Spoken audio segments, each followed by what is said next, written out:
Hey guys, this is Hameed. Welcome back to our channel. எல்லோரும் எப்படி இருக்கீங்க? கண்டிப்பாக நல்லா இருப்பீங்கன்னு நம்புகிறேன். அண்ட் இன்றைக்கி நம்ம சேனலில் நம்மளோட இந்த Yamaha rx100 இதோட ஒரு குட்டி ரிவ்யூ தான் பார்க்க போகிறோம். அண்ட் இது பார்த்தீங்கன்னா 1992 மாடல். அண்ட் இது நம்ம ரெஸ்டோர் பண்ணி ஆல்மோஸ்ட் ஒரு 8 இயர்ஸ் ஆகிடுச்சு. ஓகேங்களா? வாங்க இதில் என்னென்ன பண்ணியிருக்குன்னு பார்க்கலாம். இதில் both alloys and disk setup எல்லாமே Yamaha கிளாடியேட்டரோடது. நல்ல பிரேக்கிங் இருக்கிறதுக்காக இது ஃபிக்ஸ் பண்ணியிருக்கோம். அண்ட் ஃப்ரண்ட் மக்கார்டு பார்த்தீங்கன்னா பிளாஸ்டிக்கு அண்ட் Yamaha ரேசிங் சொல்லிட்டு ஸ்டிக்கர் அடிச்சிருப்போம். அண்ட் இதில் இன்ஜின் கார்டு பார்த்தீங்கன்னா போட்டிருப்போம், ஃபிக்ஸ் பண்ணியிருப்போம். அண்ட் வந்து இந்த இன்ஜின் கேஸில் பார்த்தீங்கன்னா பஃபிங் பண்ணியிருக்கோம். அது ரொம்ப நாள் ஆனதுனால டல்லாக இருக்குது. அண்ட் ஹெட்டில் கூட பண்ணியிருக்கோம், பஃபிங் பண்ணியிருக்கோம். பாலிஷ் போட்டால் திரும்ப அந்த ஷைனிங் வந்துடும். அண்ட் ஹெட்லைட் பார்த்தீங்கன்னா ஆஃப்டர் மார்க்கெட் ஹெட்லைட் தான் போட்டிருக்கோம். பிளாக் கலர் வண்டிக்கு மேட்ச் ஆகும் அப்படின்றதுக்காக அது போட்டோம். அண்டு இதோட மீட்ரு பார்த்தீங்கன்னா க்ரக்ஸ் மீட்ரு கிடையாது. Yamahaவில் வந்து RX டைகர் அப்படின்னு 2004 ஒரு மாடல் வந்துச்சு. அந்த மாடலில் இந்த மீட்ரு வரும். க்ரக்ஸில் வந்து உங்களுக்கு அந்த சில்வர் கலர் பீடிங் இருக்காது, இதில் மட்டும்தான் இருக்கும். ஓகேங்களா? அண்டு இதில் சைட் லாக்கு, அந்த ஹெட்லைட்ஸ், மீட்ருக்கு வர ஸ்டே எல்லாமே வந்து டைகரோட RX டைகர் அதோட தான். அண்டு இந்த டேங்க்கில் பார்த்தீங்கன்னா மேலே வந்து Yamahaன்னு சொல்லிட்டு இந்த ஸ்டிக்கர் ஓட்டியிருப்போம். அண்டு இந்த டேங்க்கில் சைடில் இருக்க அந்த எல்லோ கலர் ஸ்டிக்கர் பார்த்தீங்கன்னா ஒரிஜினல் ஸ்டிக்கர் தான். Yamaha கம்பெனிலே வந்த ஸ்டிக்கர் தான் அது. ரொம்ப ரேர் தான், இப்போ அவ்வளோவா எங்கேயும் கிடைக்கிறதில்ல. அண்ட் வந்து இதோட டெய்லைட் பார்த்தீங்கன்னா இது வந்து Yamaha க்ரக்ஸோட டெய்லைட்டு தான். ஓகேங்களா? Yamaha க்ரக்ஸோட தான். அண்ட் இதில் செயின் கார்டு பார்த்தீங்கன்னா இது வந்து அப்பாச்சியோட செயின் கார்டு பிளாஸ்டிக்கில் இருக்கும், அதுதான் யூஸ் பண்ணியிருக்கோம். பஃபிங் பார்த்தீங்கன்னா போத் சைடு, 2 சைடு கேஸ்லேயுமே பஃபிங் பண்ணியிருப்போம், டோரில் மட்டும். அண்ட் ஹெட்டும் பஃபிங் பண்ணியிருப்போம். இந்த பிக்சர் பார்த்தீங்கன்னா வண்டி ரெடி பண்ணுறதுக்கு முன்னாடி இருந்தது. பேக்கில் பார்த்தீங்கன்னா ஜாவா வீல் போட்டிருப்போம். And cut seat. டேங்க் பார்த்தீங்கன்னா ரெடி பண்ணுறதுக்கு முன்னாடியே வந்து அது டேங்க் வந்து செட்டாக ஷோரூமில் வாங்குறது அப்படியே. அந்த இந்த பிக்சர் பார்த்தீங்கன்னா வண்டி ரெடி பண்ணப்போ எடுத்தது, 8 இயர்ஸ் முன்னாடி வண்டி ரெடி பண்ணப்போ எடுத்த பிக்சர்.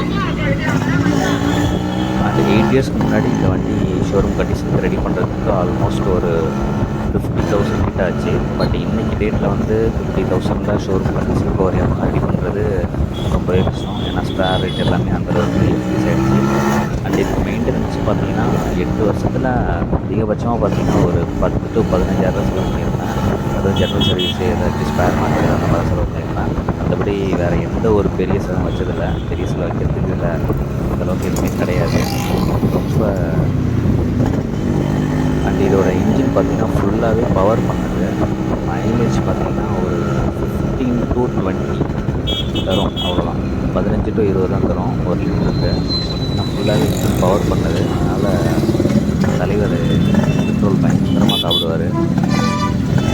எந்த அளவுக்கு பெட்ரோல் குடிக்கிறாரோ அதுக்கேற்ற அளவுக்கு பர்ஃபார்மன்ஸ் நார்மலாக இருக்கும். 120, 140 தாண்டிலாம் இந்த வண்டியில் ட்ரைவ் பண்ணியிருக்கோம். மீட்டரே 140 தான் இருக்கும். அதையும் க்ராஸ் பண்ணிலாம் இந்த வண்டியில் போயிருக்கோம். அந்தளவுக்கு பிக்கப்லாம் சூப்பராக இருக்கும். அண்ட் இதோட சைலன்சர் ஸ்கோர் பார்த்தீங்கன்னா ஆல்ட்ரு பண்ணி தான் போட்டிருக்கோம். அதனால் சவுண்டு கொஞ்சம் ஹெவியாக தான் இருக்கும். ரோட்டில் எடுத்து ஓட்டினா இந்த சைலன்சர் சவுண்டு கேட்டாலே எல்லோரும் திரும்பி பார்ப்பாங்க, அந்தளவுக்கு லவுடாக இருக்கும். ஓட்டுறதுக்கே செம்ம சூப்பராக இருக்கும். பர்ஃபார்மன்ஸ் நல்லா அருமையாக இருக்கும்.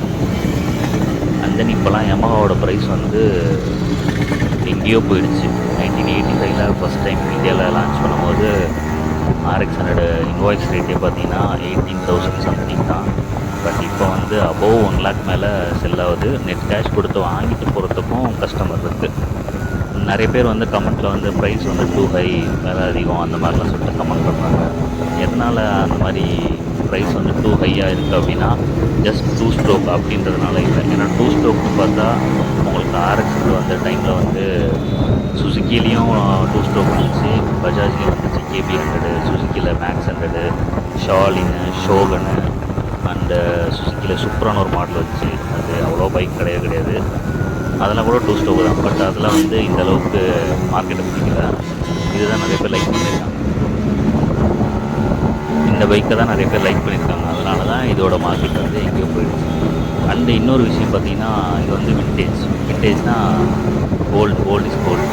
ஏன்னா இதுக்கப்புறம் இதை யாரும் புதுசாக மேனுஃபேக்சர் பண்ண போகிறதில்ல. இருக்கிற வண்டியை தான் நம்ம ரெஸ்டோரோ ரீகண்டிஷனோ பண்ணி யூஸ் பண்ணிடுவோம். அதனால தான் இதோட ப்ரைஸ் வந்து இப்படி இருக்குது. இதுக்கே நீங்கள் எப்படி சொன்னீங்கன்னா, இதுக்கு முன்னாடி 80s வந்து RD 350 இருந்துச்சு. அதோட இன்வாய்ஸ் ரேட்டே பார்த்தீங்கன்னா 30,000 35,000 சம்திங் தான். பட் இப்போ வந்து ஷோரூம் கண்டிஷனுக்கு ஒரு RD 350 வாங்கணும் அப்படின்னா 3.5 லேக் இல்லாமல் வாங்கவே முடியாது.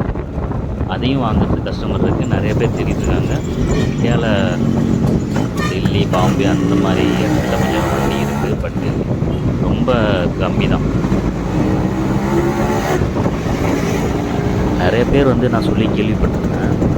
RD 350லாம் வந்த டைமில் வந்து நிறைய பேர் வாங்கிட்டு அது மைலேஜ் இல்லை அப்படின்னு சொல்லிட்டு செல் பண்ண முடியாமல் யாருமே அதை வாங்கிறதுக்கு ஆள் இல்லாமல் நிறையா வண்டி வந்து ஸ்க்ராப்பில் போட்டாங்க அப்படின்ற மாதிரி நான் கேள்விப்பட்டிருக்கேன். பட் இப்போ வந்து மைலேஜ்லாம் மேட்ரே இல்லை.